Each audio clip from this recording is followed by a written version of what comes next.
6 centuries after the birth of Christ, a barely known nomadic people emerging from Arabia were on the point of thrusting themselves into history. They will travel far beyond the limits of the desert to make their mark on the rich land of Europe and of North Africa. They were Arabs, the followers of a new faith, Islam. And 1 century later, this faith will hold sway over a large area of our world.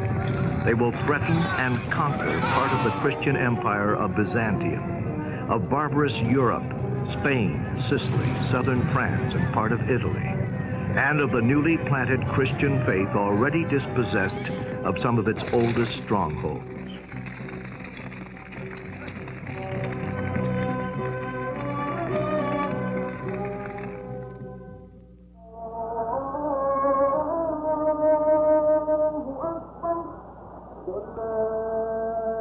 What does it mean to us? What was Islam before our time? What do we know of it today? What is this religion which our Western world, out of fear, pride, or indifference, has most often refused to acknowledge, and which it has for a long time looked at only through the distorting glass of the Crusades? What Islam says today is said by nearly 1 billion human beings who are Muslims. In Arabic, the Muslimun. Those who profess the Islamic faith, they are in the Arabian Peninsula, in Cairo, Egypt, in Damascus, Syria, in Baghdad, Iraq. More in New Delhi, India, in Lahore, Pakistan, in Samarkand, in the Soviet Union, in Kuala Lumpur, Malaysia, in Istanbul, between Europe and Asia, in Sarajevo, in Yugoslavia,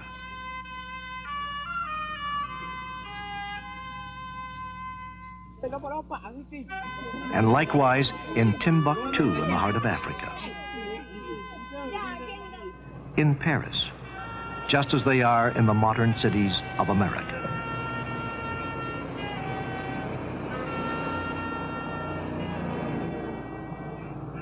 This mosque is in the city of Washington.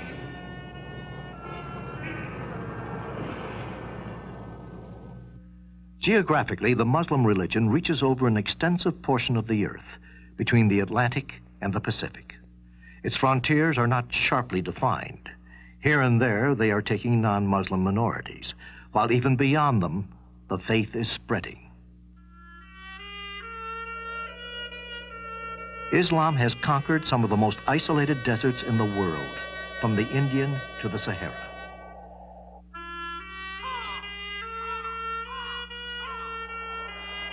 And in contrast, some of the most populous spots on our globe, the valleys of the Nile and the Ganges, and the islands of Indonesia.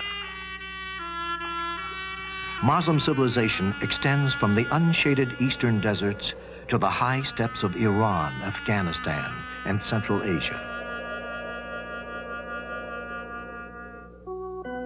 Here, Muslims call themselves Kurds, Turkomans, Kyrgyz, or Pathans, some nomadic, some settled, forming a mosaic of peoples and customs, the same varieties all the way from snows to the warm seas of Indonesia, Malaysia, and the southern Philippines.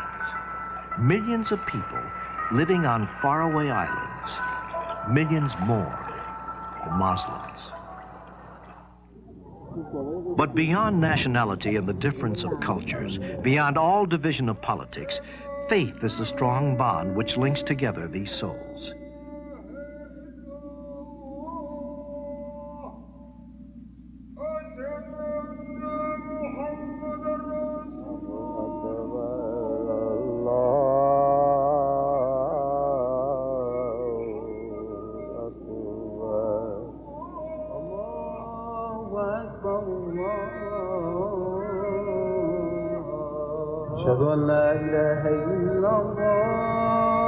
At every moment of the day, there are Muslims somewhere in the world turning towards Mecca to pray.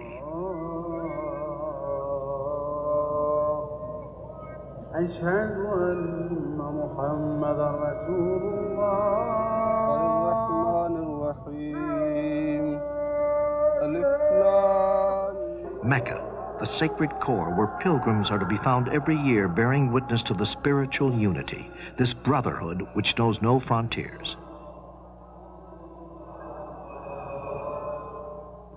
The faith of Islam is gaining new territory. It is spreading in Africa, from Senegal to Somalia, from Mauritania and Chad into Cameroon and southern equatorial of Africa. But it encompasses other contrasts besides those of country, those of manner of life. At one extreme, rural communities with closely guarded traditions. At the other, modern cities.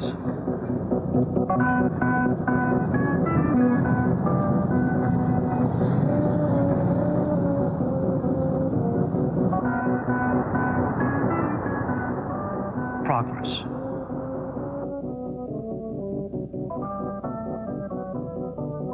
Industry.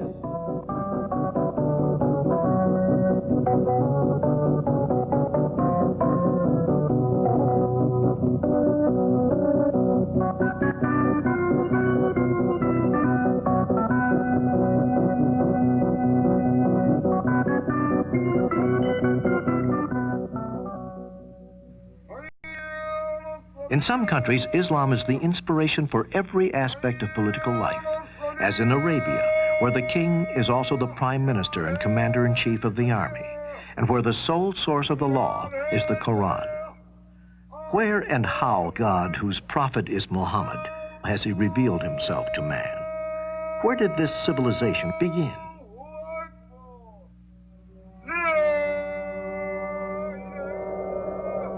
In Arabia, or as its own people call it, the island of Arabia, it is virtually an island. In the past, to travel, a real knowledge of navigation was required. Across the waves of sand and stretches of rock in the north, over the waters of the Red Sea to the west, over the Indian Ocean and the Persian Gulf to the south and to the east. Cut off from Asia and Africa by sea, and from the ancient lands of Persia and the eastern Mediterranean by the desert, this half-continent, 3 times the size of France, shows many faces, but forms in its occupants a sort of common consciousness. On the west along the Red Sea rises a frontier of mountains over a mile high. In the south and southwest, chains of yet higher mountains form the more fertile regions of Yemen and Hadramaut, sloping down in the center to the Persian Gulf, a huge desert plateau, a giant tableland.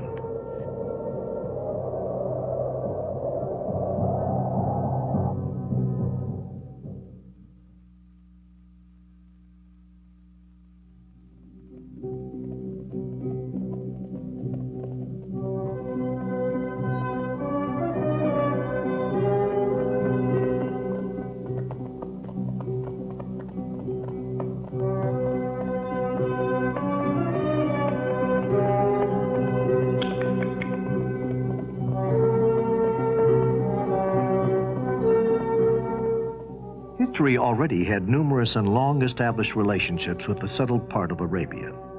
We find evidence of these contacts in the valley of the Nile. Here in Thebes in Upper Egypt, 35 centuries ago, lived Queen Hatshepsut, who sent out an expedition against what was then known as the land of Punt, situated on both sides of the mouth of the Red Sea. The story of the whole expedition is related along the walls of the Queen's tomb, the landings, the offerings, the welcoming ceremonies. In the south, close to the sources of the Nile in Ethiopia, archaeology has proved that people from southern Arabia crossed the Red Sea in the 6th or 5th century before Christ and settled here in the highlands of Ethiopia, which were in so many ways like the territories they had left. Here the Arabs established a great independent kingdom, more and more traces of which are being discovered each year. The greatest settlement of the Arab civilization in Ethiopia was at Aksum, the capital of the kingdom, which began Arab and became Ethiopian and Christian in the 16th century AD, a kingdom which was able to survive in complete isolation well beyond the year 1000. All these traces bear witness of what was certainly a great Arab civilization, which we know so little about. But it is not only stones that remind us. The memory of man as recorded in the manuscripts of Christian Ethiopia continue to describe to us the life of this Queen of Sheba, whose huge kingdom stretched along both sides of the Red Sea. She is the lady, as we are told in the biblical book of Kings, who gave a large quantity of spices and precious stones to Solomon. In craft, more imposing than these, but perhaps of the same model, the Red Sea carried men and products between Africa and Asia for many centuries. Across the sea, the trade was carried on, turning southern Arabia into a cradle of civilization.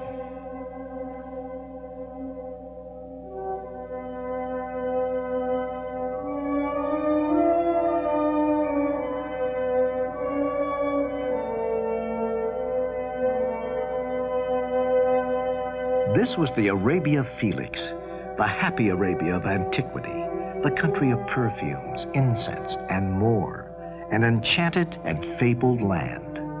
If this Arabia had sailors and kings, it had more important than all, peasants. By their efforts, the land became rich, irrigated, and fertile. People said that the areas of cultivation were so thick that the horsemen could ride for a month without leaving the shade. The whole agricultural and hydraulic system depended upon a huge dam at Marib, of which not a trace remains.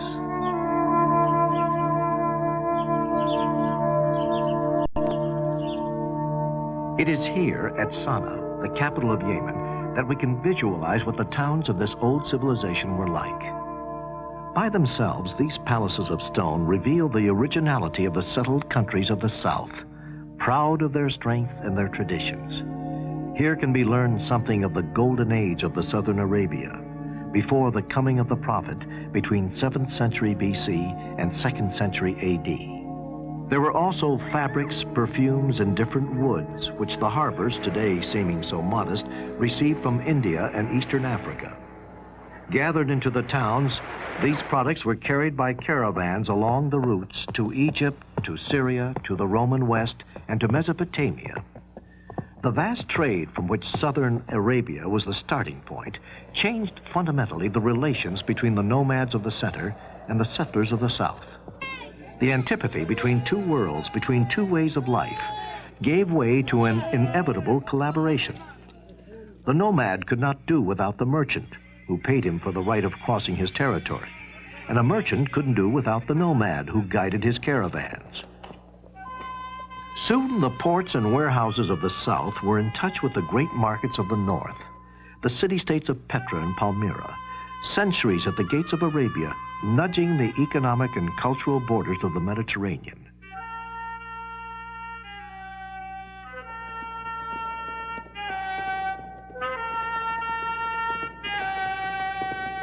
Jordan, a narrow path 12 miles long, and at the end, an enormous half-circle of cliffs. This town, which can only be reached via a single road, this walk town in Petra, this town which Arab tribes called Nabateans, founded in the 5th century before Christ, was influenced by Greek culture, but even if written in Aramaic, the spoken language was Arabic. Generations of Bedouins have stopped here.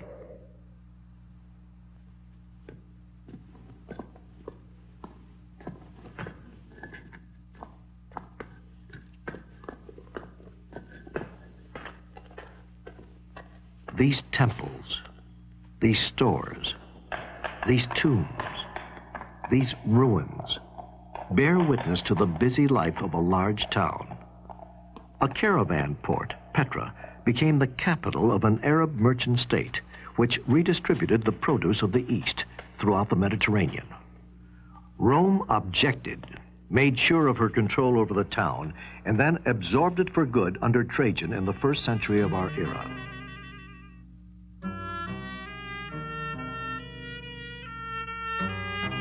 Another great desert port created by Arab nomads turned settlers, Palmyra in Syria. At the crossroads of routes coming from the south and the east, itself a relay point on the route to Central Asia and China.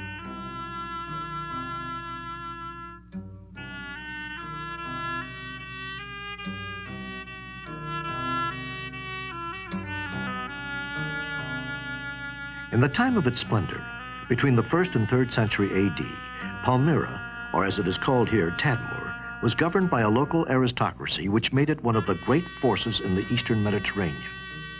The history of Palmyra, which ends with Queen Zenobia, in Arabic, Zainab, is that of a merchant aristocracy which believed it could rival Rome and Persia.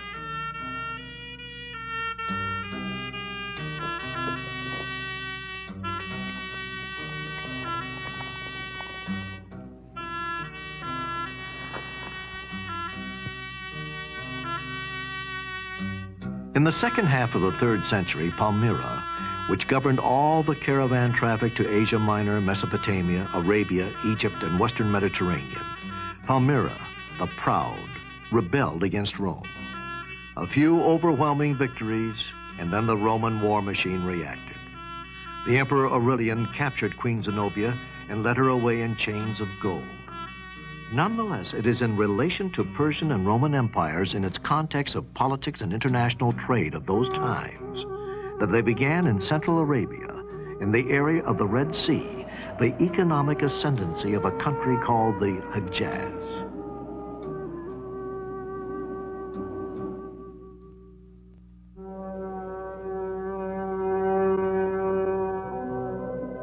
It is in the central regions, in the areas vaster than, say, all France, shaped in large part by mountains, gorgeous cliffs, and craters. It is in this land, formed by the wind and heat with sand, that the Bedouin nomads live exactly as they have done for thousands of years.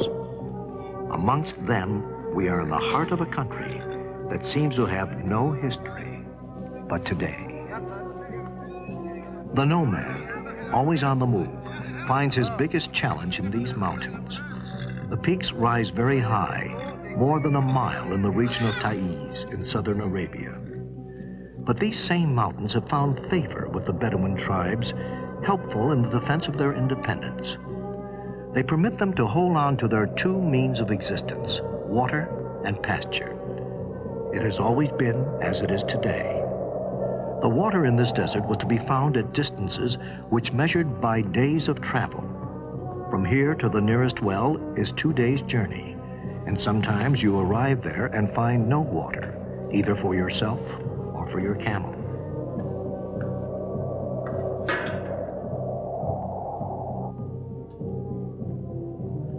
Bedouin pasture land, scanty pasturage, which to us appears to be as arid as the rest of the desert. And yet, bunches of this dirty plant are enough to banish the hunger of the Bedouins' camels and goats. Whenever the pasture appears, the tents spring up, and thus for centuries little islands of life have arisen out of nothing in the midst of hostile environment. Before the coming of the Prophet, Bedouin society lived just as it does today. The daily life of a Bedouin family, simple, austere, patriarchal, has gone on for centuries in the shade of a tent raised on the top of a bare hill. A few reserves of food which dry in the sun, the milk and cheese of goats, a little rice and flour procured at some oasis now forgotten in exchange of dairy products and some yarn. Here, daily life begins before dawn. By sunrise, the men are already some way off, leaving the old people to light the fire.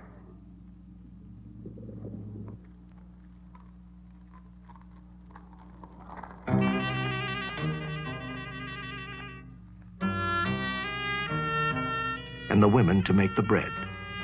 Nomad women have always been less confined and freer than those who live at the oasis in the towns. And above all, they have had their roles as mothers in a society otherwise extremely patriarchal. For the real wealth is the children.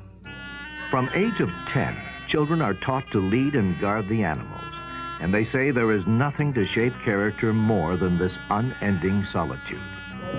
According to complex social attitudes and moral conventions based on the Moruva, manly honor, this honor means pride in the closeness of the group, respect for the elder and the weak, generosity and forgiveness. A tribe is an association of families who trace their beginnings back to a common ancestor. Hospitality is the chief virtue. The arrival of a guest is the signal for celebration, an opportunity to show one's generosity, no matter what time of day or night.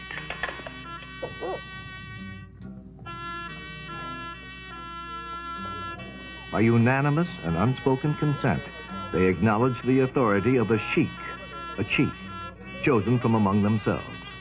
The sheikh has no force at his disposal, only his moral influence and his skill in speaking for everybody in the clan can make his authority prevailing. The theme is unchanging through all the joys and struggles and great events of the people. The song exalts the glory of the tribe. This is their greatest sensitivity. Poetry serves to express the vital need of the communal life which we'll meet with throughout Islam. The group alone allows the individual to survive in a hostile environment. Loners and outcasts are rarely met with, and those few are inevitably led to a life of solitude. Listen to one of them, the old poet Shan Para.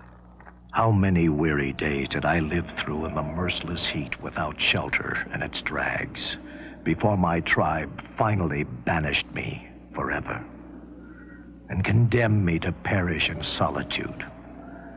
Here am I, brought down to nothing, tormented forever in the midst of the desert. Do not bury me. I do not want the sands to heap over my head. Thou, O wind, blow over me and release me from the spot of the sands. And at last, my head will be covered and my body abandoned in the field of combat. There is another aspect of the desert life. The necessity of survival in those regions where an increased dryness upsets the delicate balance of life and causes a sudden raid. The Gazo, rarely murderous against a rival tribe or against the people settled at the oasis. These oases on the fringes of the desert, where some nomads have settled to enjoy a secure way of life guaranteed by the water. It was in this region in the city of Mecca in 570 AD that a boy was born into the Bani Hashem family of the Quraysh clan. He was named Muhammad, an ordinary child like any other child. Muhammad lost his father, Abdullah, and his mother, Amineh, very early in childhood. He was raised first by his grandfather, Abdul Muttalib, and then by his uncle, Abu Talib. It is believed that Muhammad was sent to a nomadic tribe to be raised according to his clan's tradition in the desert.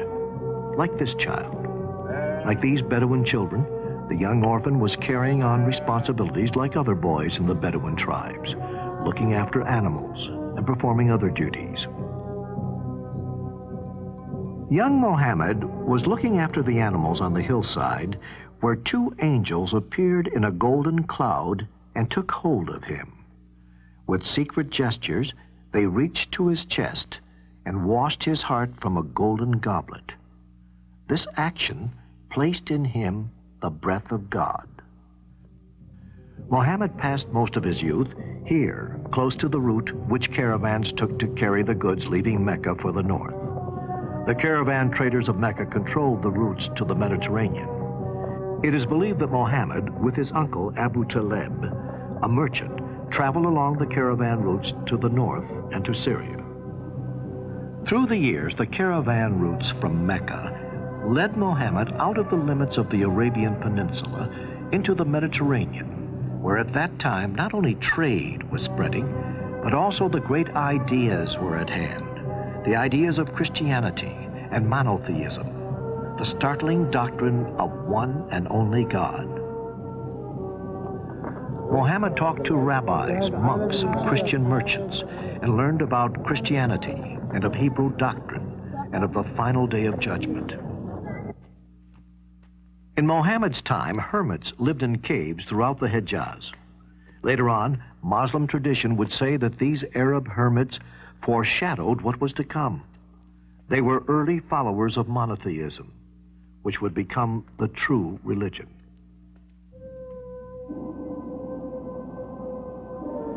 At age 25, Muhammad was a young merchant whose wisdom and honesty had already won him the nickname Al-Amin, the trustworthy. He was unlettered, but sophisticated. Khadija, a rich merchant widow, had heard of Muhammad. She asked his cooperation. Muhammad led her caravan to Syria and brought back goods to be sold in Mecca. Khadija heard admiration from the other and more experienced caravan members about him. Through a friend, Khadija proposed to marry the young Muhammad. She was 15 years older than he. Khadija became his wife. Thus Muhammad gained an important position, but wealth and business could not satisfy his concern about religions. He seeks a deeper meaning for his society and God, the concept of Allah, the one and only. Muhammad felt the need to find solitude. Often he climbed to a small cave amongst the rocks of Mount Hira, just north of Mecca, fasting and meditating in order to get close to his God. In the light of what he had learned, the old pagan idols of Arabia looked shameful.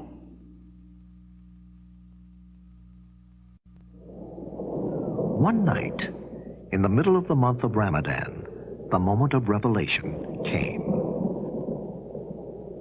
The archangel Gabriel appeared to Muhammad, a blinding vision of thunder and light that frightened him to his knees, and said to him, "Recite." Muhammad heard the angel as commanding him 3 times, "Recite in the name of Allah, who created man from a clot, who teacheth man that which he knew not." Muhammad quietly replied, "But I do not know how to recite." Muhammad, deeply troubled, in fear and trembling at his destiny, brought himself down out of the mountain. He questioned himself. Would I be the same as one of those clairvoyants who finds lost animals? He returned home bewildered to his wife, who calmed him and was first to believe. Muhammad was to lead his people to the right path.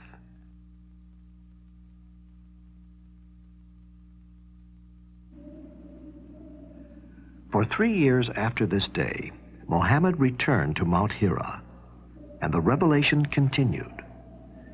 It was clear to him that the voice was a messenger of Allah, the Supreme Being, the God of Jews and Christians, the creator of everything, the creator of stars and sky, mountains and seas, moon and heaven, and man, who must appear before Allah on the day of final judgment. At the time, the Kaaba was dedicated to many gods, the chief of which were the 3-in-1, Allat, Uzza, Manat. Muhammad begins preaching to his people. Kaaba is a sacred house built by Abraham, the prophet of one God, the father of Jews, Arabs, and Christians. It must be cleansed of man-made idols. Punishment soon comes to those who have refused to hear the word of Allah. Those of you who worship these idols are pagans. A few close friends of the prophet understood this message. But more important, it went straight to the heart of the poor people, slaves, the laborers, and all the others who were humiliated by the class-conscious merchants of Mecca.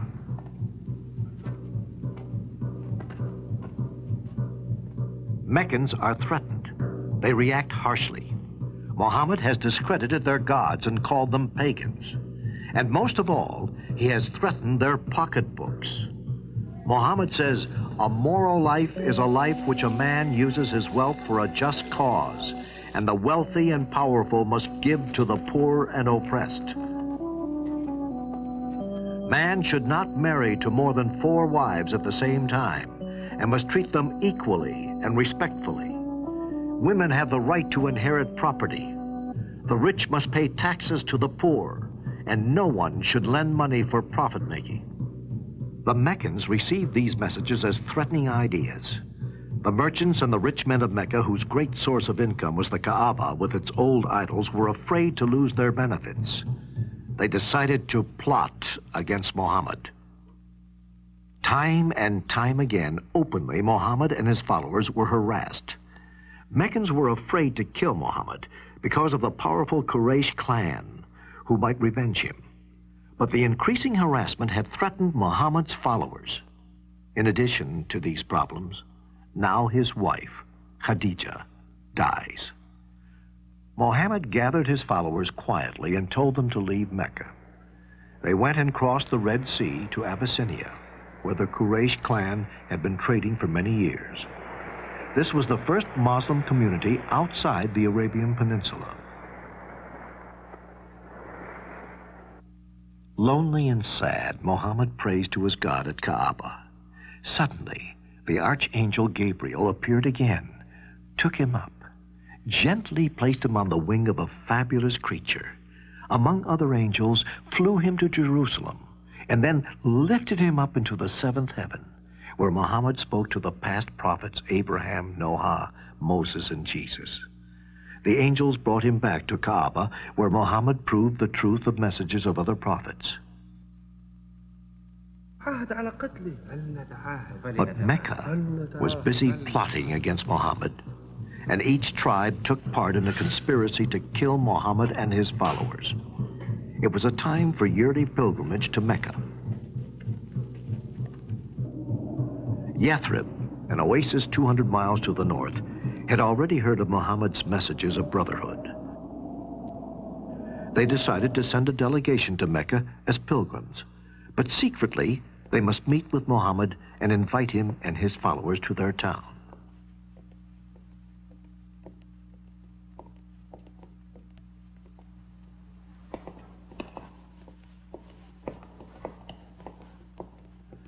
The delegation met with him secretly.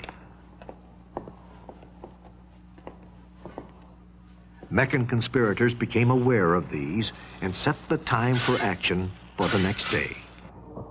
But they were too late. Muhammad and his followers slipped away from Mecca. Under the veil of moonless night, mounting camels, they embarked for the oasis of Yathrib. This immigration, which is called in Arabic Hijra, starts the first year of the Muslim calendar. It took Muhammad and his followers several days to reach the safety of Yathrib. They had traveled fast, avoiding the main caravan route and water wells.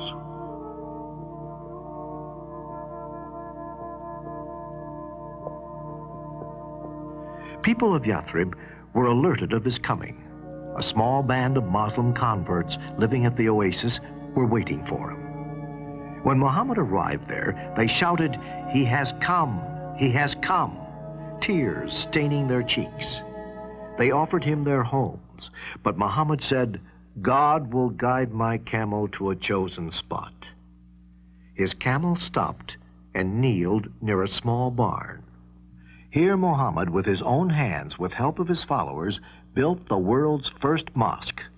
From then on, the oasis at Yathrib became known to the world as Madinatul Nabi, City of the Prophet, or simply Medina. Around the extraordinary personality of Muhammad, the small Muslim community began to flourish and became a political force. Muhammad marries and has children.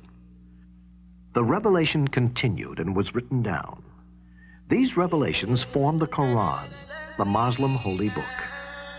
Now the Quran sets the guidelines on the practical matters, such as taxes, trades, marriage, divorce, and military matters, and details how a Muslim should conduct his prayers.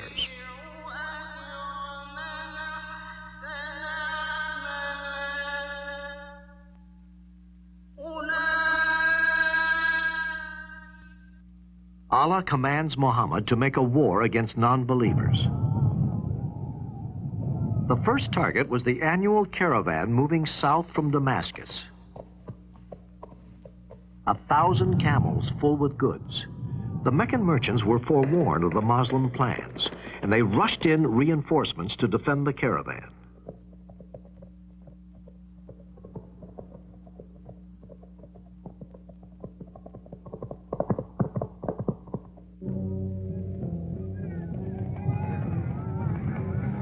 At the walls of Badr, near the Red Sea coast, they surprised Muhammad's army of 300.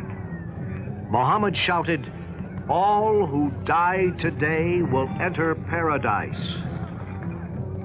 Outnumbered 3-1, the Muslims fought bravely and fiercely and triumphed.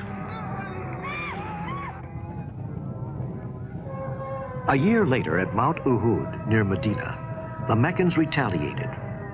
History records 27 raids.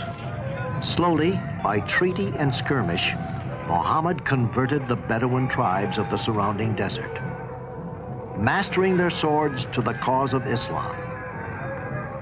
After almost 2 decades, Muhammad the Prophet re-entered his native city, Mecca, now leading an army of 10,000. Mecca was surrendered without a fight. The Prophet walked to the Kaaba, touched the black stone, and made the prescribed 7 circuits. He ordered to smash the idols. He declared a general amnesty, and Meccans swore allegiance to the Prophet of God.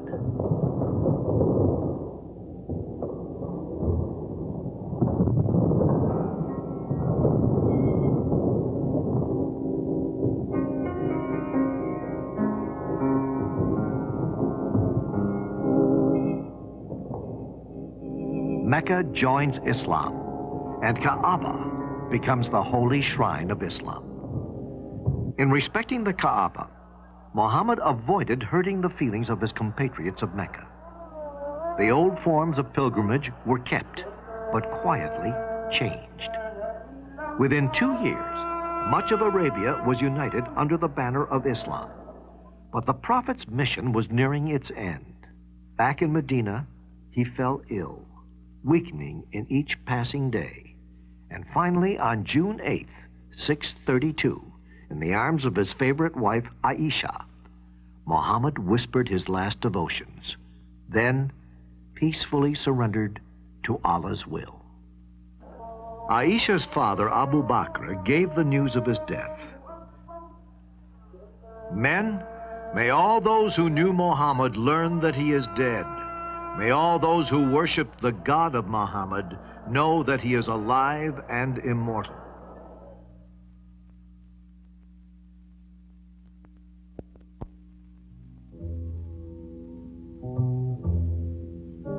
The one and only God is the God of biblical tradition. Muslims believe in God, in what has been revealed in Abraham, in Ishmael, in Isaac, in Jacob, in what was given to Moses and Jesus, in what was given to the prophets on the part of the Lord. Muhammad always said that Abraham, Moses, and Jesus were his predecessors. The Quran is quite clear about Jesus by denying him a divine nature. It is this which divides Islam from Christianity, with their faith in Jesus Christ, the only Son of God, born of the Father at the beginning of the world. In effect, through the Quran, God says God cannot be penetrated. He has no offspring. He has no father. None is equal to him. The Muslim community deeply believes that everything that is taking place is the divine will and is best for the community. Destiny, after all, is in the hands of Allah, and every Muslim will be fulfilled of his expectation by God, even if this fulfillment is deferred to the day of judgment. The way Muslims think of themselves and the way they interpret the meaning of life is the fact that human beings are created like everything else in the universe by force, which neither they understand nor control. Men come into existence and pass away not by their own choice and decision, but by an overwhelming power beyond their comprehension. Allahu Akbar,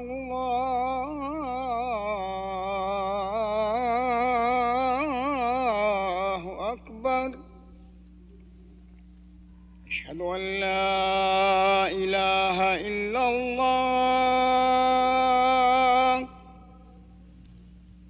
أشهد أن لا إله إلا الله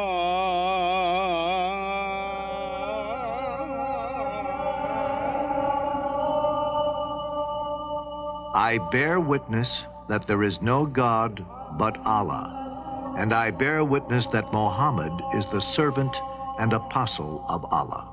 The profession of the faith, the first pillar of Islam, means to believe that there is no God but the divine supreme creator of everything. The second pillar is prayer, which holds this community together by means of certain common gestures in their worship and turns men's minds towards their Creator.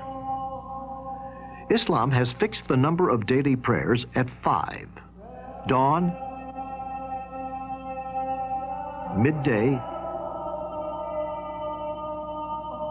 afternoon, dusk, and evening. Prayers are said in bare feet, with the face turned to Mecca. But these prayers are said only after the compulsory rite of purification. There are no altars in the mosques. Its minarets and domes stand over empty spaces which hold the mystery of God. A niche indicates the direction of Mecca, and so of prayer. Sermons or readings from the Quran are given from the pulpit. Islam has no priests. Every believer is himself face to face with God. Anyone can lead prayer or preach, however little the community judges him to be worthy and able.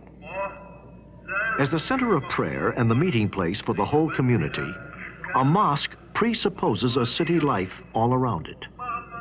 And so a mosque built today in the heart of the city reminds us of what the prophet foresaw in the beginning. His word addressed to the people of the city, the tradesmen, craftsmen, and workers.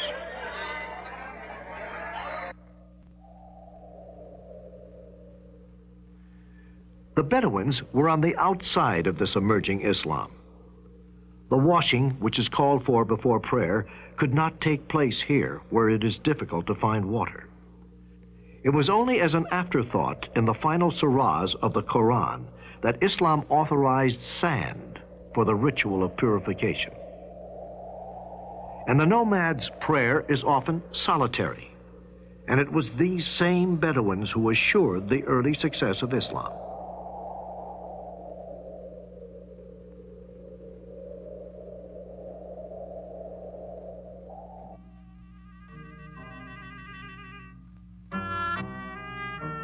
The third pillar of Islam, unquestionably, is almsgiving. O believer, give out in alms whatever is the best of your possessions. It is good to give alms by the light of day, but to give them in secret is better and brings greater forgiveness. Empty squares and empty streets. This is a town in Islam which is usually busy, but which we have arrived at during the month of Ramadan. The fourth pillar of Islam is this month of fasting, more faithfully observed than Lent in the Christian world.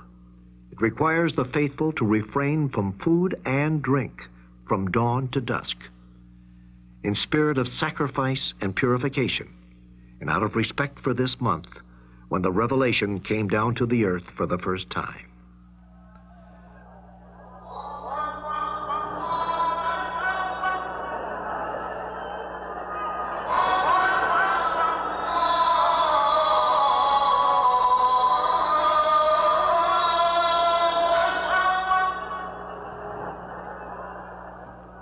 The fifth and last pillar of the faith is pilgrimage to Mecca, the holiest place of Islam. Here, the sense of community reaches its highest points with a really universal dimension.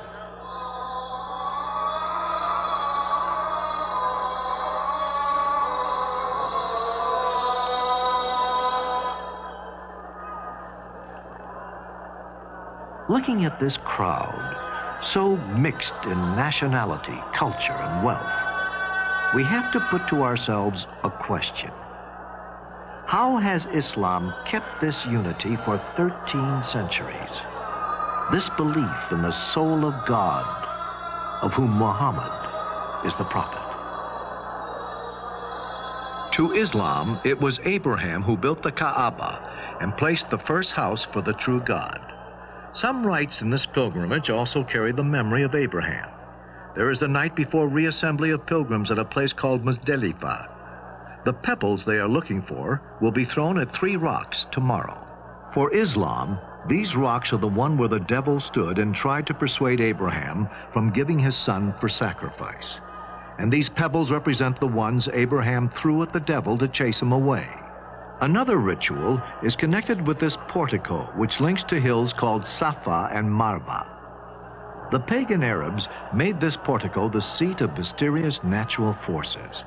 But these pilgrims we watch following the ritual of walking back and forth 7 times bring back the memory of Agar, the reputed wife of Abraham, looking for water for her son Ishmael.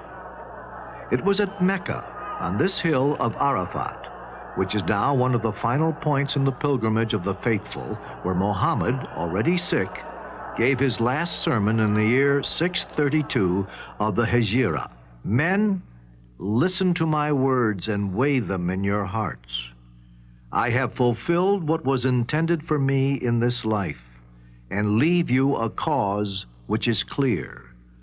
You will take pains never to lose it, for it is the book of God and the law of his prophet. Listen to my words. Know that every Muslim is a brother to all the others. A faithful Muslim believes that the law of Islam is the essential of his religion. In Islam, law is more important even than theology. To understand Islam thoroughly, one must understand Islamic law. In Islam, the law of the Quran is virtually as important as the Quran itself. The religious law sets guidelines and governs the life of every believer. Violation of the Islamic laws is not only considered a commitment of a crime, but also is considered to be a sin. Quran sets the guidelines even in practical matters, such as trades, taxes, marriage, divorce, and military matters. In trading, for example, Quran forbids taking interest and prohibits any speculative transaction, any transaction that results in unjustified profit-making of one party. If a profit were made, it should be given to the needy. This doctrine is driven from a Quranic phrase, God will abolish interest and cause charity to increase. In the case of exchanging goods without using money, Quran sets 2 principles. First, the 2 goods to be exchanged must be equal in weight or quantity.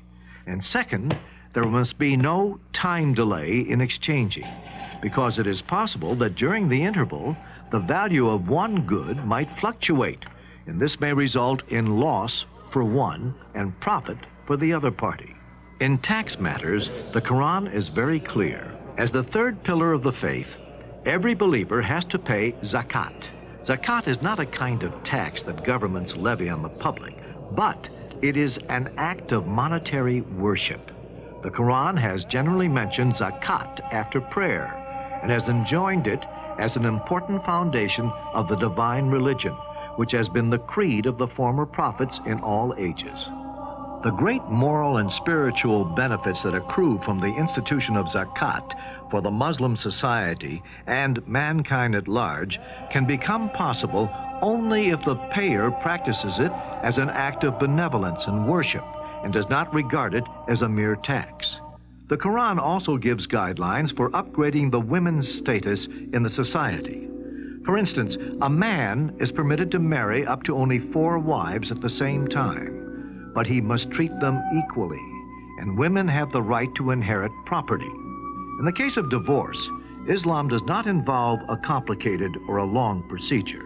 The grounds for divorce in Islam, however, are more liberal than in the West. They are not limited to proven adultery or cruelty or long separation. The couple may apply for separation simply when they realize that they cannot live together happily for any reason. When divorce is completed, the wife has to wait a certain period of time after separation from her husband by death or divorce before she can remarry. This waiting is to determine whether she is pregnant from her ex-husband before she remarries, and thereby guard against confusion of the paternity of the child, but also to give the woman an opportunity to relax and somewhat forget her former association. The Quran also sets guidelines for alimony. A divorced husband has to pay for the full maintenance of his divorced wife for the full waiting period. This period is 4 months and 10 days for non-pregnant women, and in case of a pregnancy, until the child is born. In the case of custody of children, Islam prescribed that the mother who is not incapacitated by a mental, moral, or religious cause has the first right to custody of her child, boy or girl, until the child reaches the age of 7, when the right of custody reverts to the father. The father has to support the child until such time as he can manage by himself, if a boy, or gets married, if a girl. A girl does not have to earn her own living. Her support is the duty of her father until she marries.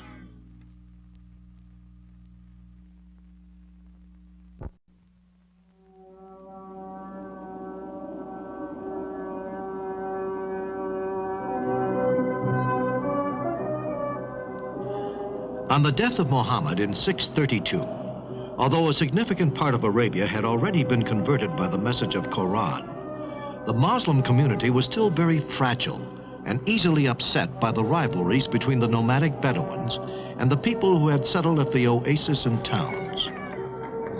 There was also a quarrel between the inhabitants of Mecca, the guardians of the Kaaba, and the people of Medina, who were proud of being the first to embrace Islam as a thorough religion. At the heart of the family itself, amongst the first companions of the Prophet, ambitions were beginning to show themselves. There was a problem of a temporal spiritual succession to the Prophet. The word Caliph means successor in Arabic. Was the Caliph just a substitute chosen by the community as the most worthy and authorized only to defend and to apply the thought revealed by the Prophet? Or, on the contrary, was the Quranic message much more, an inspiration continuously renewed through descendants of the Prophet, whose successor was to be not only the leader of the community, but also the source of religious law? These two divergent attitudes of the young Islam would make themselves felt throughout its history. And yet, in spite of these antagonisms, in fact, by going beyond, the Muslims set off on a spiritual and temporal conquest of the old civilizations. Do not yield yourselves out to the infidels. Struggle against them, drawing strength from the Quran. Fight the agents of Satan. His traps are truly weak. The word of God made the inhabitants of Arabia forget their squabbles and transform them into historical figures. The reasons for the overwhelming victories of young Islam are partially beyond our knowledge. How did the Arabs come to break out of their desert at a single stroke and abandon the life they knew as merchants, caravan followers, and shepherds? There was a sudden explosion of energy, reaching further and further in successive waves, and the conversion of the conquered country was measured by the enthusiasm of the warriors and genius of the leaders. If 20 bold men are to be found among you, they are worth 200. If you have 100, they will be worth 1,000 unbelievers. Facing the attack of a handful of ill-equipped nomads, the two great empires of Byzantium and Sassanid Persia revealed themselves as impotent. The first 4 caliphs, successors of the Prophet, were Abu Bakr, father-in-law and companion of the Prophet, who died from an illness 2 years later, then Omar, followed by Uthman, and last of all, Ali, son-in-law of the Prophet. These 3 were all murdered in dramatic circumstances. But it was in this atmosphere of tension over a period of 25 years that the Muslims became masters of the whole Arabic Peninsula, capturing from Byzantium, Syria, Palestine, Egypt, installing themselves in Tripoli, landing on Cyprus, and after numerous battles, conquering the whole of Persia, advancing toward India and Central Asia. All this in 25 years.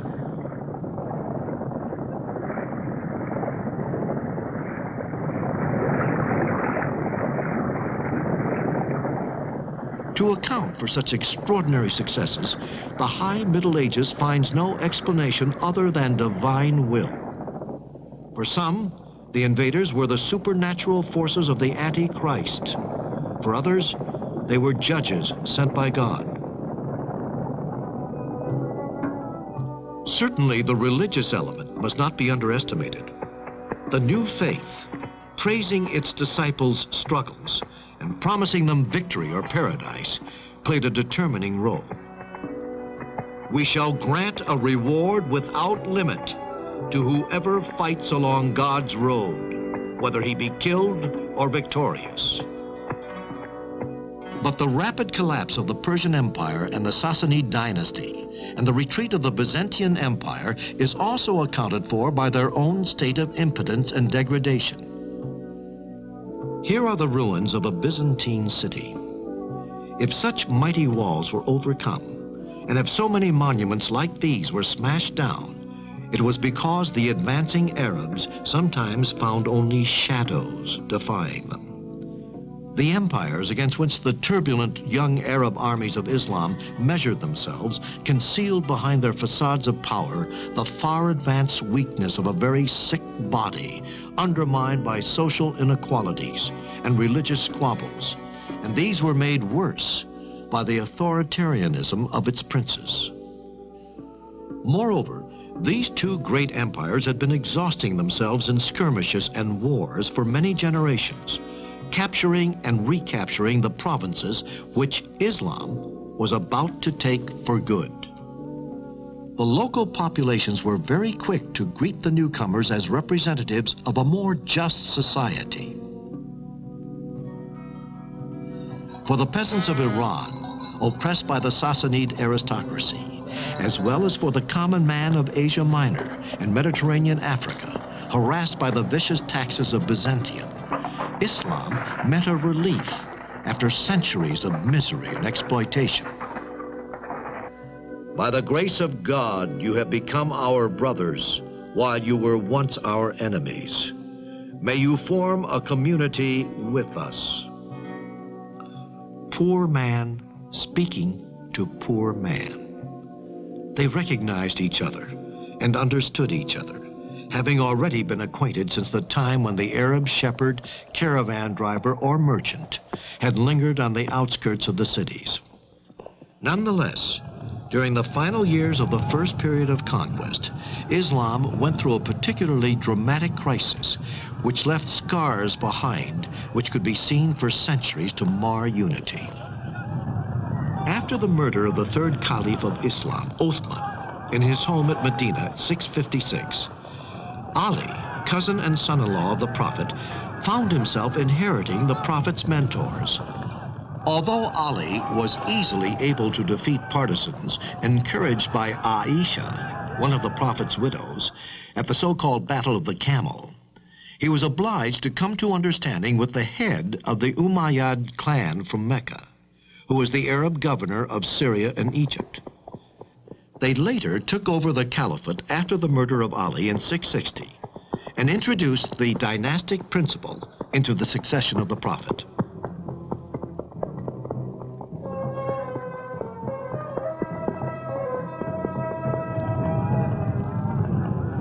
The Umayyad dynasty was to govern the destiny of Islam for nearly 100 years.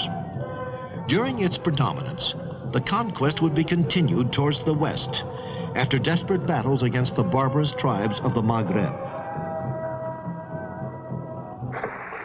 The Arabs reached the Atlantic Ocean and experienced perhaps the same torments and desire as the conqueror Uqba ibn Nafi.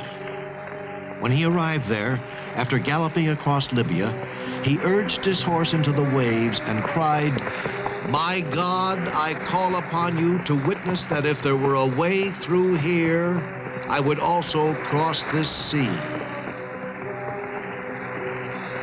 From Morocco, with the help from the Berbers, the armies of Islam crossed into Spain, and from there they penetrated into the valley of Rhone and as far as Poitiers in 732. In the east, the armies crossed the Hindus, and in the north, got beyond Samarkand. These conquests marked the end of the first period of impetuous expansion. From then onwards, Islam set about the organization of the conquered territory. The Umayyad caliphs moved the political capital from Medina in Arabia to Damascus in Syria, and came to a decisive stage in the meeting of Arabia and Islam with the old cultures of Mediterranean. For the first time, two words extending from the mouth of the Hindus to Spain found themselves united under the same authority, fused in the same economic community, dedicated to the same culture.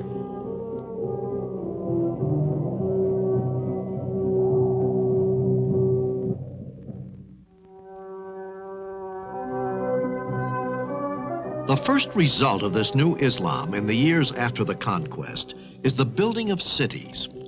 Cities everywhere, always bigger, always more of them. The Muslims from Arabia, at the end of their long gallop across the desert, set up miles of stone. With these men, the old cities took on new life, and new cities arose on the earth, either replacing ancient capitals fallen into ruin, or growing up where there was nothing before, to create new and important centers of Islam's trade and defense. Damascus, Kufa, Basra, and Fustat, core of future Cairo. In the west, Kairouan, the first town to be followed by others. Fez, Tunis, Baghdad. They are either old cities which have come to life, or new cities bursting with trade and politics and people's lives. It was in this climate of the Middle Ages that Islam reached its zenith. Baghdad, the capital of the Abbasid caliphs, flourished in a sort of feverish pomp. When today we think back to it, we can see that this was the high summer of Islam. The Abbasids, like the Umayyads they dethroned, were Arabs of the original stock descended from Abbas, an uncle of the Prophet. Baghdad on the Tigris, and not far from the ruins of Babylon, is today a modern city. Only its name and a few ruins remind us of its past history. The splendor of the Abbasids was on show with varying fortunes for 5 centuries, from 750 to 1258. The Abbasid period was characterized by intense activity in all branches of learning and of art. Baghdad, which had become the capital of world culture, gathered the best scholars, philosophers, and poets from the East, with the encouragement of the great caliphs. We have all heard of Harun al-Rashid, the prince of the 1001 Nights. But there was also al-Ma'mun, who lived at the time of the zenith of this culture and science. And the whole Muslim world was united. Abbasid science is Arab because it is written in Arabic, and because the Arabs in creating Islam and the empire were wise enough to promote a renewed interest in the science of the ancient world.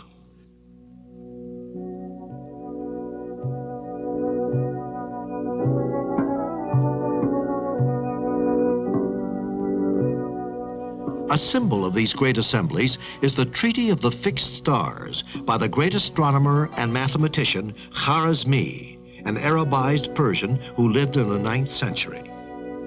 In the work of Khwarizmi, there was something new, 0, and the numerals we call Arabic, or as the scholar himself called more correctly, Indian. But before everything else, Khwarizmi is known as the inventor of algebra and logarithmic tables.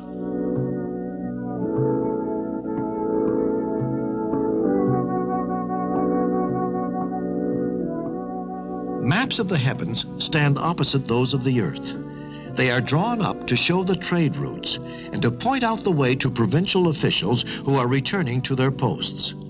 But they were also drawn from sheer scientific curiosity. Muslim geographers determined the length and the degree on our globe and took pains to correct Ptolemy's map. Here is a map of the Mediterranean with Italy and Sicily, drawn by Idrisi, a geographer of the 12th century. The south is at the top, and it is only by turning it upside down that we can discover the features we are familiar with today.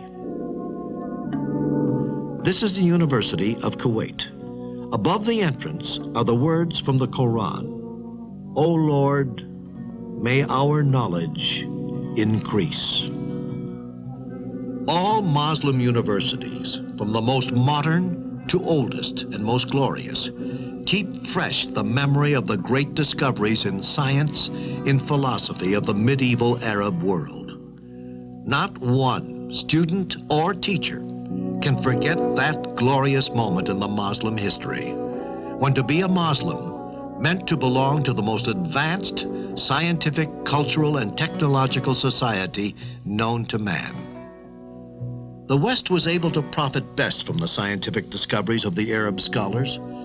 They were discoveries which revolutionized every aspect of science, from optics to chemistry, from mathematics to medicine and mechanics. So they were practical discoveries, also needed for the correct solution for technological problems. The Muslim world, for example, was a past master in manufacture of the complicated clocks and of gears of all sorts moved by the force of water or wind.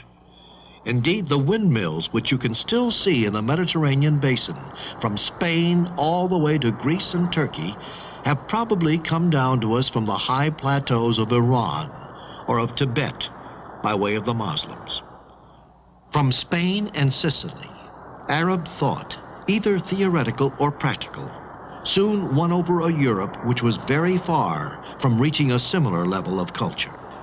At Salerno in southern Italy, or at Montpellier with its joyously preserved manuscripts, Arabic medicine established for centuries its domination over an astounded old world. This was the school of medicine which flourished under the famous Avicenna. Avicenna was the first man who was able to hit upon the difficult synthesis between Quran theology and the philosophy of the ancient classical world.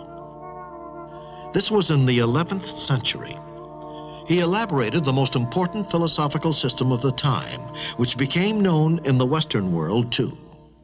Admiration for Aristotle and other Greek philosophers stopped where the Word of God began. This Word of God was written in the Quran, and was to be interpreted sometimes in the liberal sense, but more often in a broad and indirect sense. It must be added that such philosophy needs an intellectual elite, which is able to interpret its own beliefs liberally and stand up to the opposition of theologians and bigots. Toleration was general.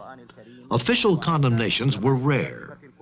These verses of Omar Khayyam, the great Persian poet of the 12th century, are a proof.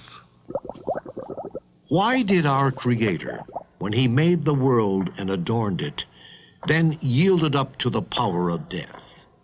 If the work was good, why slatter it? And if not good, whose the fault? The girdle which bounds our mortal world does not whisper where it begins, or how is its ending. On that matter, no person has spoken a word of truth, and no one knows our beginnings or our fate. These ideas, which would have led directly to the stake in Europe, arose from the ancient cultures, reawakened and invigorated by Islam. Islam did not only produce universal scholars like Avicenna or Al-Biruni. It contributed greatly to the flowering of Muslim figurative art, architecture, decoration, and painting.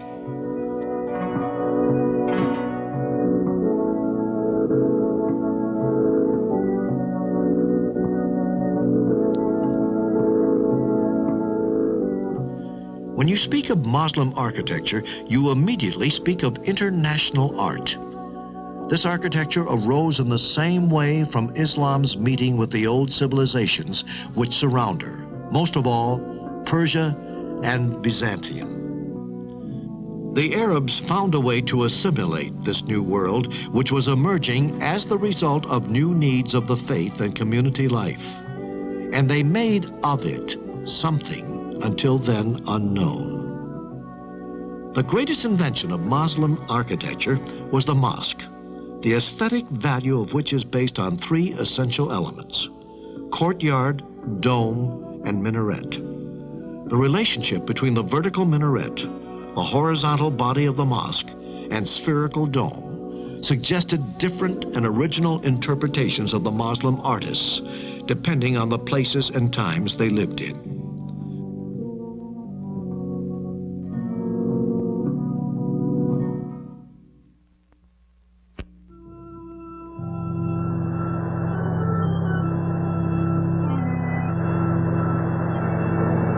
Starting from Morocco in 716 and helped by Berber troops, the Arabs shut off the Mediterranean and crossed over into Spain. They were commanded by Tariq ibn Ziyad, whose story gave a name to a giant rock, Jabal Tariq, which became Gibraltar to our ears. Undermined by rebellions and dynastic squabbles, Spain broke apart. For a time, the Muslims were even across the Pyrenees in the south of France near Marseille.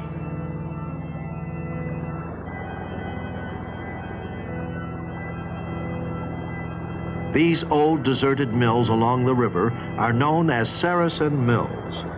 The Arabs did not just make a few raids, they came to stay. Come face to face with the invaders, the barbarous Europe of the Lombards and the Franks seemed for a long time incapable of any reaction, petrified for fear of seeing Christianity disappear beneath the forces of the Antichrist. The Spain which we are looking at here, with all signs of Christianity deeply integrated into everyday life, was nonetheless shaped by Islam for 8 centuries.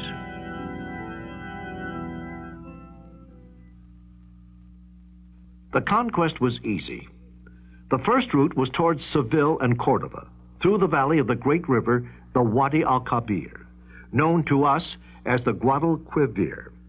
Better than any other monument, the mosque at Cordova, which is now a cathedral, speaks of the Arabs in Spain and of their lasting influence. Over the years, the courtyards, facades, and rooms have undergone many changes. So the mosque, cathedral, is like a great book, open to show us the vicissitude in taste, in political and economic power, and in faith. But we must go inside if we really want to sense the Arab past of Andalusia. Built in the 8th century by a descendant of the Umayyads of Syria, the Amir Abd ar-Rahman, the mosque was continuously enlarged and decorated by his successors. In these double arches, rising from the columns and tracing up 2 different curves, you can see a symbol of the union of the arts of the West and the East, brought together to contemplate the mystery of God. This Muslim Spain was called by the Arabs Andalusia, Al-Andalus, an Arabic reference to the Vandals who lived in Spain. The Tower of Giralda in Seville was one of the greatest glories of Muslim Spain, and also signaled the beginning of her decline.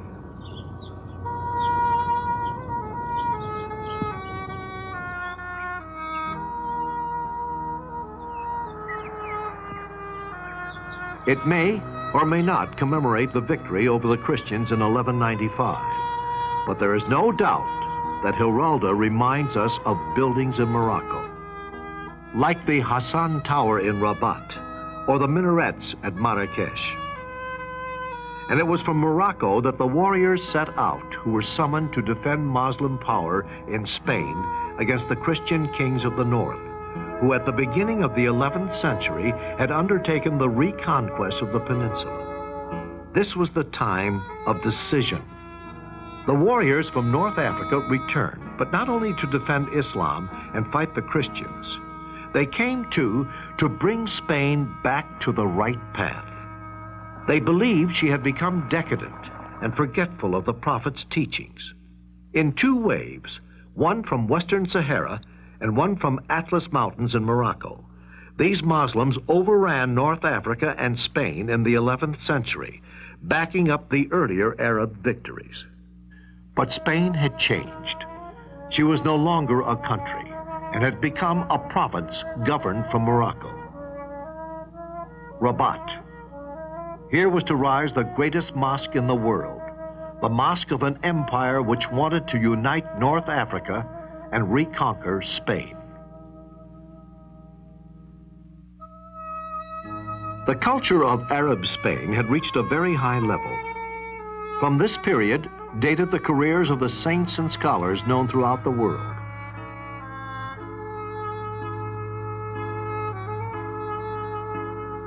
This valley, called Las Navas de Tolota, saw the beginning of the ruin of Muslim Spain. Cordova was to fall in 1236, Valencia in 1238, Seville in 1248, Murcia in 1269. 5 centuries after Islam's assault on Spain, the story was reaching its conclusion. Granada, an interval during the catastrophe. For 2 centuries more, the town and the little kingdom of which it was the capital would maintain an Arab island on Spanish soil, a retreat protected by its high walls and its mountains. But its culture shone up to all the world. Granada inherited all the arts of old Andalusia. Watching over the town, both a symbol and a memory, is the Palace of Alhambra. Here, the architecture is more than delicate. It is as fragile as the encircled kingdom, as melancholy as things close to death. But Spain was not the only one along the Mediterranean coast to become acquainted with Islam. The decision was made in Tunisia at the beginning of the 9th century to invade Sicily, while she was still recovering from the Byzantine Empire.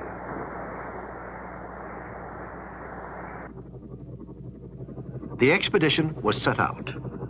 2 centuries were enough to make the island a beacon of culture in the Mediterranean.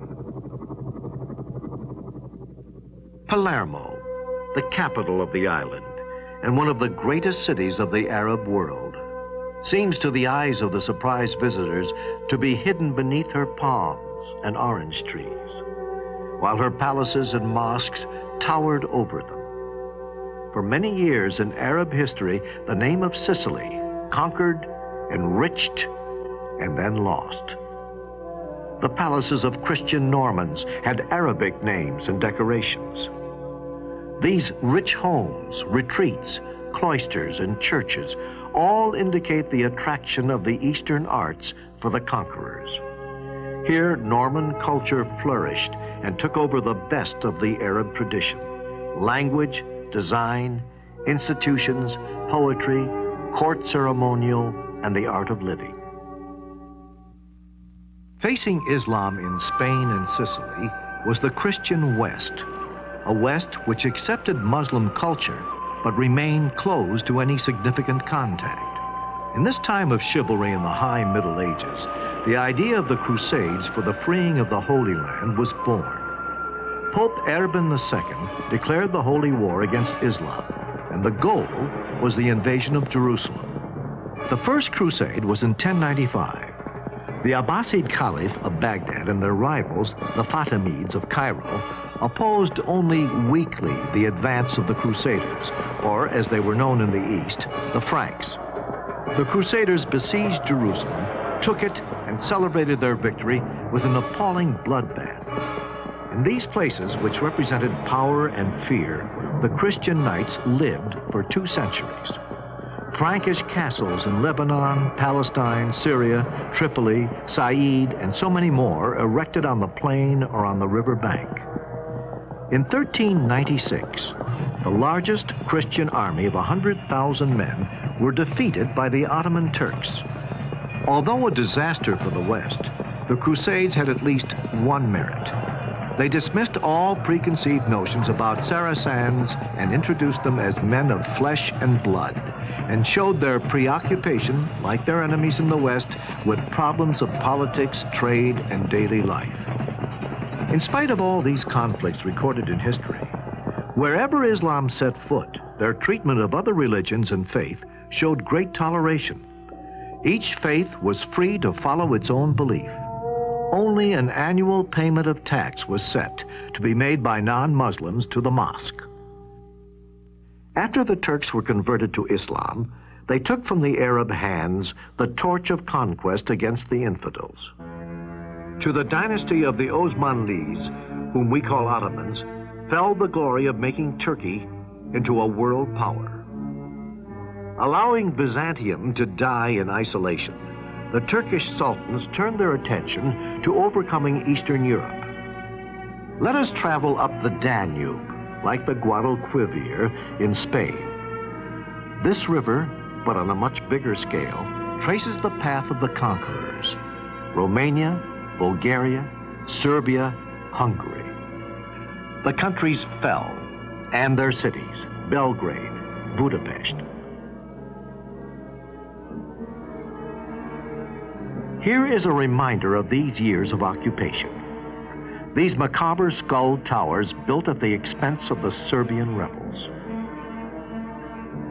At last, in 1529, Suleiman the Magnificent lay in wait outside Vienna. But Vienna resisted, just as she would resist Sultan Mehmet IV in 1683, to mark forever the limit of Ottoman expansion into Europe. But before this, in 1453, Byzantium, the Rome of the East, the Rome of Orthodox Christianity, had fallen.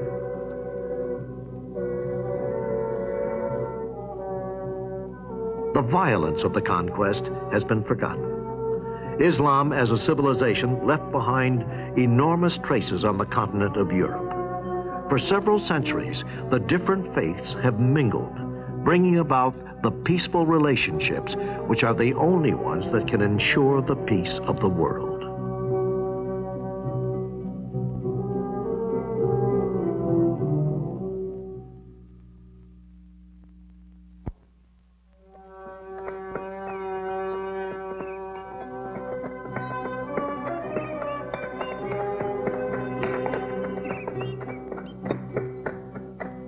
From here, the Muslims, bearers of the word of the Prophet, made themselves known in successive raids along the valley of the Hindus, and then throughout all India.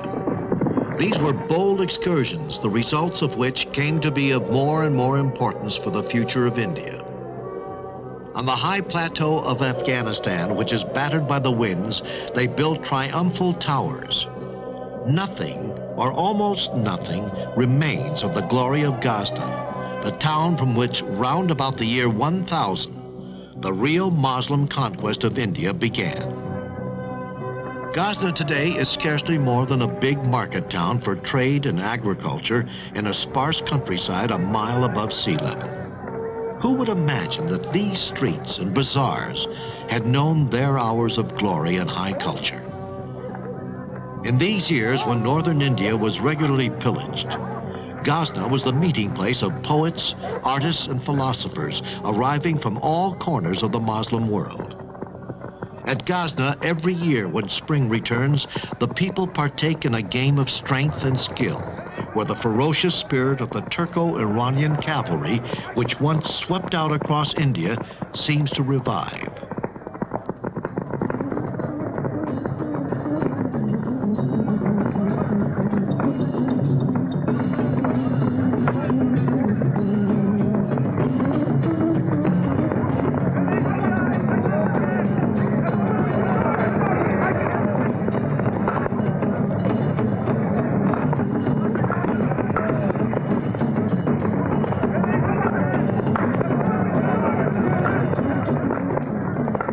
Persia, after the Muslim conquest of the 7th century, took great pains not to break with its past.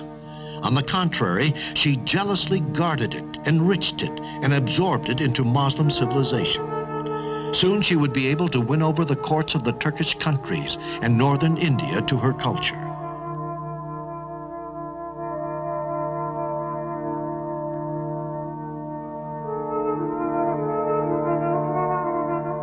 Pagan, Persia, and Islam, Iranian culture and the Arab Quran, art and dance, poetry and Turkish traditions, they all make up a mixed and adventurous culture. Impeccable warriors they may have been, but all the same, the invaders of India were not ignorant barbarians.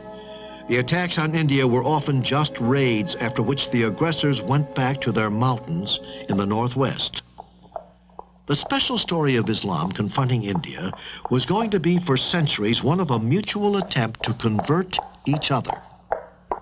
The first conquerors sleep now at Fatah in Pakistan, side by side with their distant successors, the Mongols.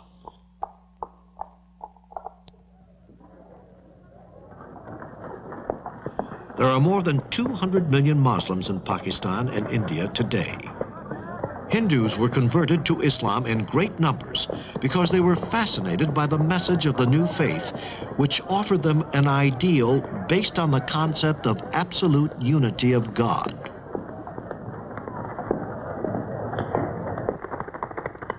The idea of equality of all men in their religion was also very important.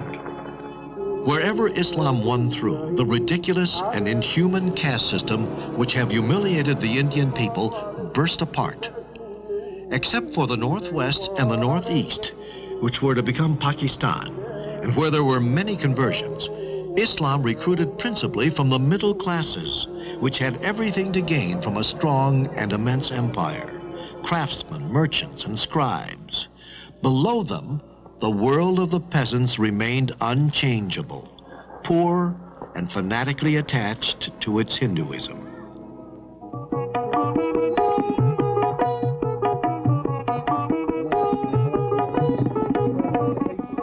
At the highest level of society, Islam attracted the warrior aristocracy, including the sovereign. At Lahore, at Delhi, everywhere the mosques bring together extraordinary diversified Islam.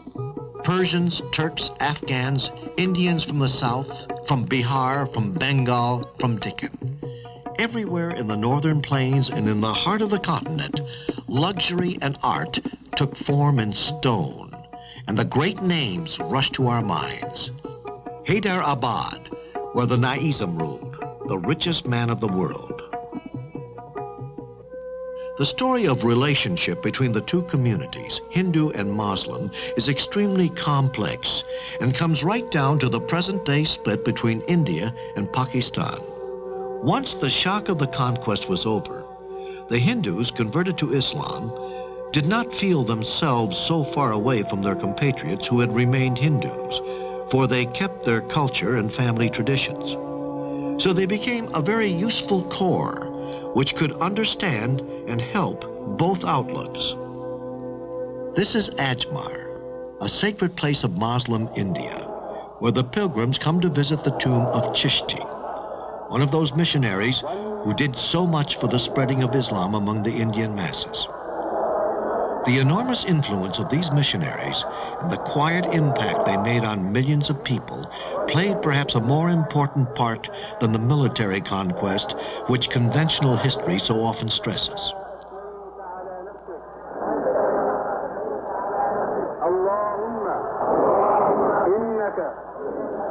We know that the infidel may not approach Mecca, but here at Ajmer, he worshipped side by side with the Muslims.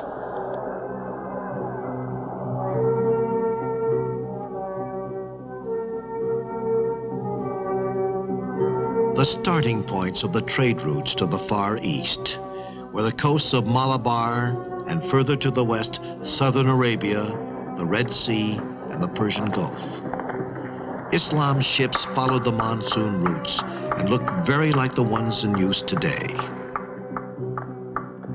From such dockyards as these, the brave sailors had sailed as agents of a far-reaching trade and as missionaries of their faith. Their memories embody forever in the Sinbad of the 1001 Nights. The roots of this trade and its gospel talk may be summed up like this. From Aden and Muscat, which were ports on the Red Sea and the Persian Gulf, to the coast of India in Gujarat, Malabar, and Coromandel. Then down towards Ceylon and the Malacca Peninsula.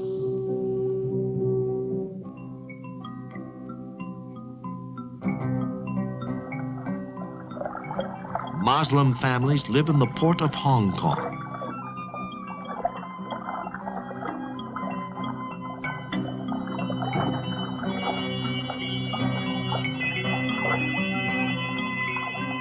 There are perhaps 20 million Muslims in China. Some came into contact with the maritime trade.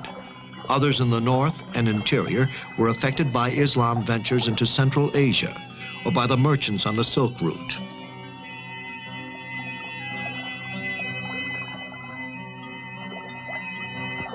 The island of Mindanao in the Philippines. On the edge of the forest is a little mosque made out of wood and stone, very much worshipped. This is Talax Angay, the most easterly point Islam ever reached. By starting from centers like this, Islam ensured itself of a peaceful conquest of the archipelagus. But if a time was to come for scholars and missionaries in the Far East, Islam continues to be most noticeable in the person of those who led the way, sailors and merchants. Active and enthusiastic, but not torn apart by theological arguments, but skillful and compromise, these first Islamic missionaries knew very well how to reconcile the beliefs of Islam with very old local customs. Their success in business had taught them about people.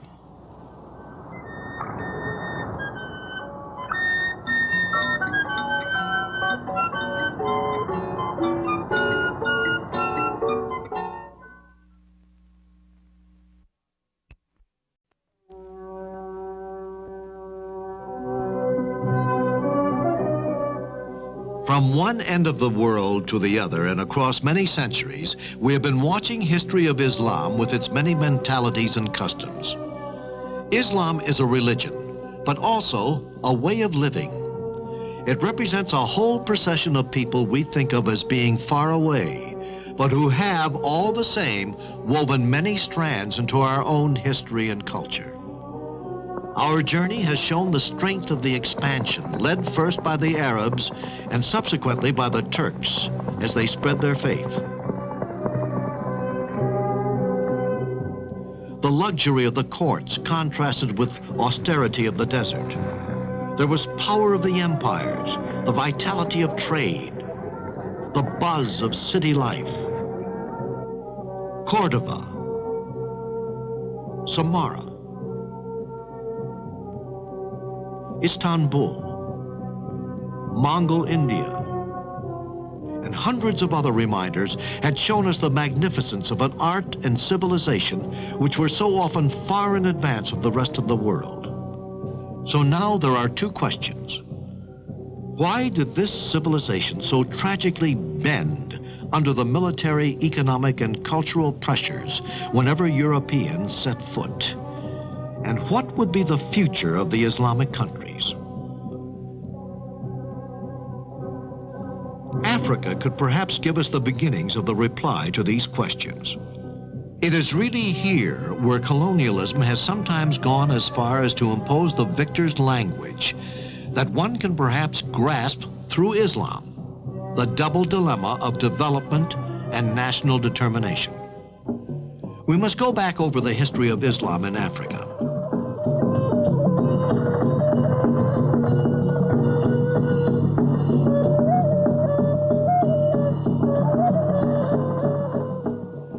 Aside from the north of Africa, the great route of Muslim penetration was in the east, where Islam is doing no more than continuing a story which has been going on for a long time along the Indian Ocean and towards the Upper Nile.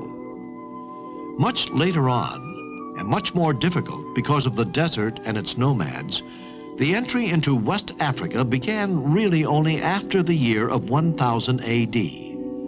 Immediately, the Arabs came into contact with the great kingdoms of medieval Africa, Christian Ethiopia and Nubia, and with other pagan kingdoms to the west.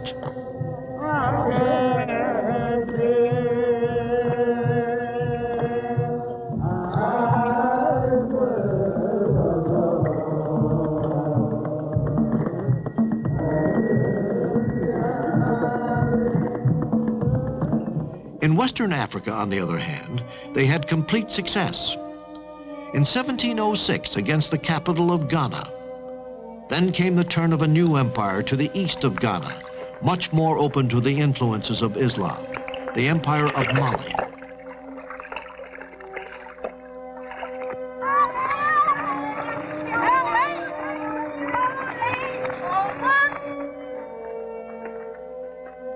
Timbuktu, linked to the Niger by a canal cut through the desert, had its days of splendor in the 14th century, when its riverbanks were crowded with boats and its streets with merchants and scholars. These mosques are famous in the history of our Muslim civilization. This one was the University of Sangori, a place of study and worship of God. Here, famous teachers from Spain, Syria, and Morocco were active, and the libraries here were so rich in material that the city was called the capital of Muslim thought and culture. But today, nothing remains of the grandeur of Timbuktu. The history of Africa, which is so often misunderstood by Europeans, also had its humanism, which under different circumstances might have enriched the culture of our world. But it happened that when there was contact between paganism and Islam, the relationships were primarily forced ones.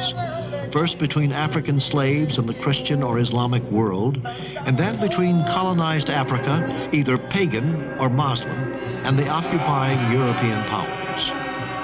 The slave trade, carried out for 5 centuries by both the European and Islamic countries, deprived the black continent of millions, of tens of millions of human beings. And as scarcely had that trade come to an end when the era of imperialism began against both the African and Islamic countries. Britain, France, Spain, Italy, Portugal, and Germany were convinced that through their activities, the history of Africa and Islam was no more than a chapter in the greater history of Europe.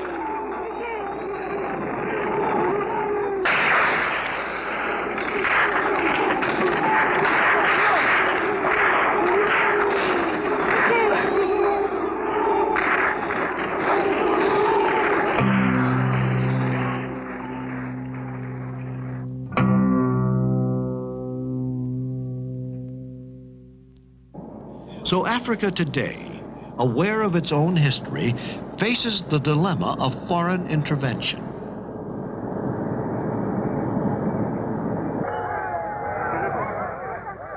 Islam, once the conqueror and exploiter, is now involved against colonialism. And it seems likely that Islam's influence will be of increasing importance. Abidjan, in the Ivory Coast. The Muslims are our brothers. That's all. What the Arabs and Muslims did in the past doesn't matter now. The vicissitudes of faith are over. The Muslim peoples and countries are our friends. They have the same problems of poverty and development as we do, and the same enemy, the new white colonialism. So our struggle is the same. These memories of a tragic history overcome are to be found everywhere. Let us give illustrations, one in Africa and one in America. The island of Djiba in Tunisia is at the head of one of the old routes into Africa. 2 different children, 2 children who are brothers, run together to the sound of drums of Galala. Galala is the name of a region in Djiba where a community of African origin lives, which was at one time liberated by a Muslim saint. He is buried in this mosque and is feted once a year by a procession of brotherly union.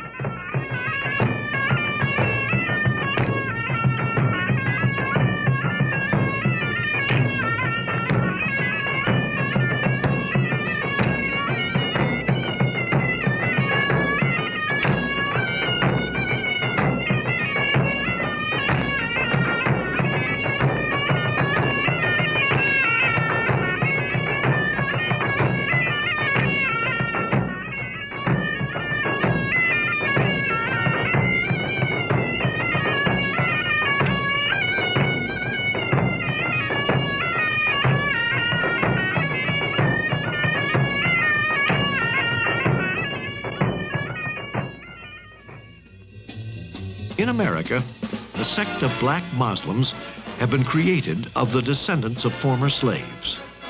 The center of the movement is in Chicago. The message of Islam is spread through all the black community by the weekly papers. American Muslims have farms and greeneries which supply supermarkets with good natural food anyone can want. The thing you couldn't find in these modern places would be alcohol and poker cards, which, as we know, are contrary to their religious beliefs. These initiatives, springing a real dignity, have allowed the black Muslims to see the number in their community grow all the time. Following the routes of conquest and trade, Islam has continued to penetrate the African continent. We Muslim traders stop in villages and little towns where we win respect and friendship. We try to give an example of dignity and to demonstrate clearly, by means of an orderly and respectable life, that to be a Muslim is reason to be proud, whether you are facing Europeans or Africans not yet converted. Once upon a time, the missionary traders were Arabs. Now we are all of us Africans. So the job is still easier. Brothers understand each other better. And in fact, today, Muslims represent 40% of the cities of Black Africa.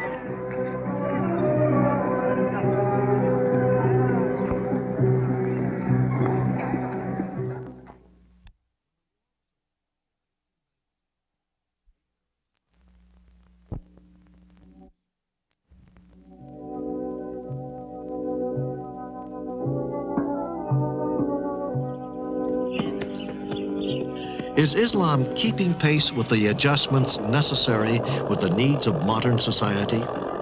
All the third world is asking this question.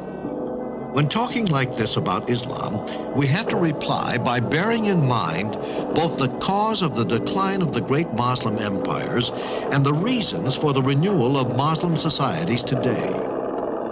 The crisis began towards the end of the Middle Ages. The rhythm of city life was slowing down.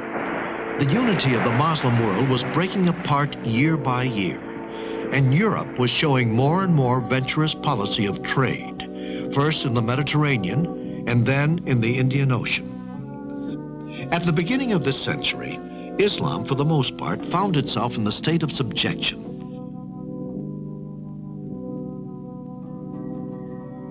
After taking a back seat in the world's history, Islam today is free after struggles which took various forms. The impetus to independence and the form it took depended in fact on the type of colonial domination and on the degree of culture and economic development. But everywhere the battle for liberty went on in the name of national identity, sometimes with the added weight of Islam. And this nationalism very often took the form of holding up before the foreign power the very principles which she preached herself: liberty, equality, the right of the people to determine their own way of life, their own culture, and the use of their own resources.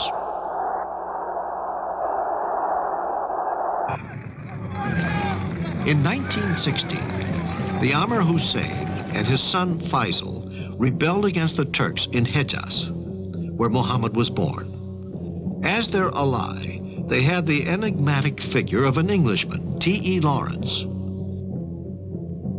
When the war was over in 1919, the Arabs found themselves disappointed in their hopes. France and Britain divided up the remains of the Ottoman Empire. Then the people themselves, so long prepared and ready for their liberty, took over from the princes. The Second World War set the movement going. Lebanon and Syria were free in 1946, Libya in 1950. Iraq and Egypt, which had had independence at least on paper, achieved it finally after the war. In 1956, Tunisia, Morocco, and the Sudan became independent. In 1962, Algeria was at last quite free after 8 years of war. Islam has played varying roles in the formation of these new states. Sometimes considered as the symbol of the out-of-date past, perhaps, but more often providing the banner for reform, or even for rebellion.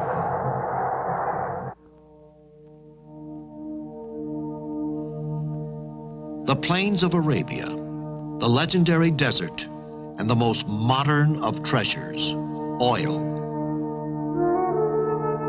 Kuwait, Bahrain, Saudi Arabia, but also Iraq, Iran, Libya, Algeria. These countries alone provide 60% of the world's oil. This fantastic and sudden wealth bursting through in countries with a very traditional society has completely upset the way of life which has remained unchanged for centuries. These walls were the city limits of Kuwait, our city, a typical small Arab town, then center of a modest caravan trade until the Second World War. This was the gate into the city. Beyond here is the Kuwait of today. Walls and gates have been preserved to remind us of the past. But today, new buildings, squares, and streets surround these remains on all sides. If our ancestors return, they would think they were dreaming. But the spirit of the old world hasn't disappeared with the same speed of the alleyways and bazaars have.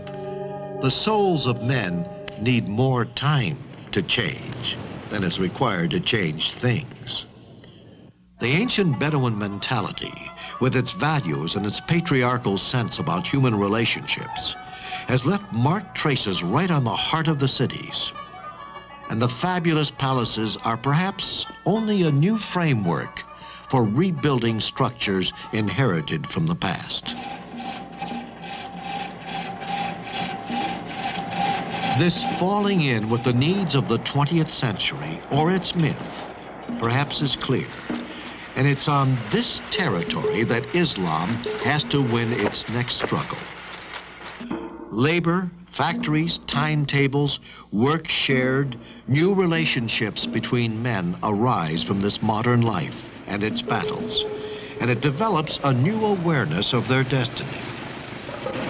While looking at these scenes of progress, roads under construction, airports, bridges, universities, and harbors, the question has to be asked: what will the future of Islam be? Let us take a look at one of the Muslim countries, the Kingdom of Saudi Arabia, where Islam began. New schools, colleges, and universities teach the young Muslim generation modern techniques within the frame of Islamic principles.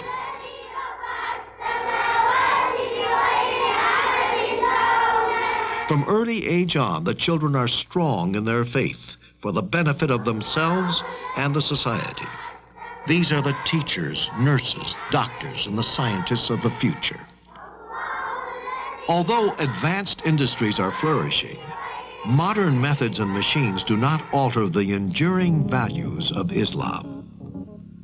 Modern medicine, which has derived so much in the past from the fundamental discoveries of Arab physicians and surgeons, is now universally available.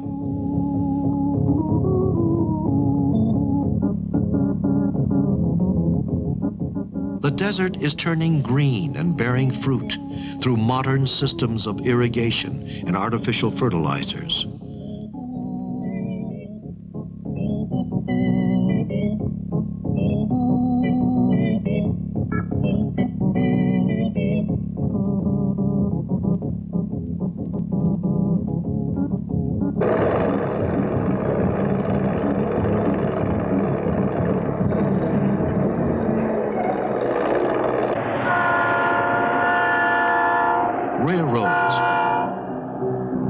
Roads and networks of highways throughout the desert and mountains, now connecting all the cities and towns of the neighboring countries.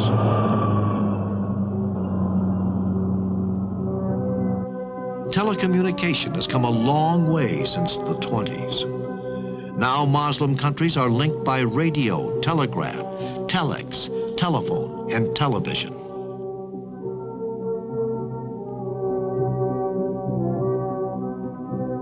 Permanent Earth satellite stations throughout the Muslim world, the Pan-Arab Satellite, serving Arab nations from Morocco to Iraq, with headquarters in Riyadh. This is the headquarters of Saudia, the airline of the Kingdom of Saudi Arabia in Jeddah, the nerve center of the entire organization, with ticketing and reservation section and sophisticated computer system for day-to-day business and long-term planning, countrywide and beyond.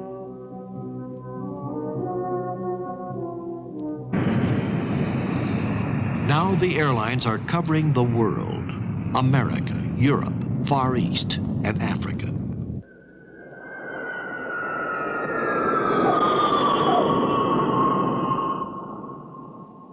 One thing is certain. With the stimulus of progress, Islam, like Christianity, will change its face, and in doing that will change the culture of which it's the bulwark. But it is not only the universities. Everywhere amongst the people, there is an enormous quest for knowledge. Today, the youth of Islam is going to tackle the world with the same enthusiasm which once urged their fathers onwards to conquer.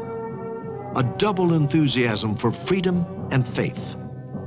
Today, their union includes nearly 1 billion people who, through the Quran, affirm their membership in a single community.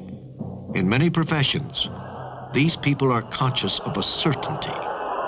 It is a certainty which came to them in the 7th century, but which remains of value as a guiding principle for life and as a light for the future until the end of time, no matter how modern the world. There is no divinity but God, and Muhammad is the prophet of God.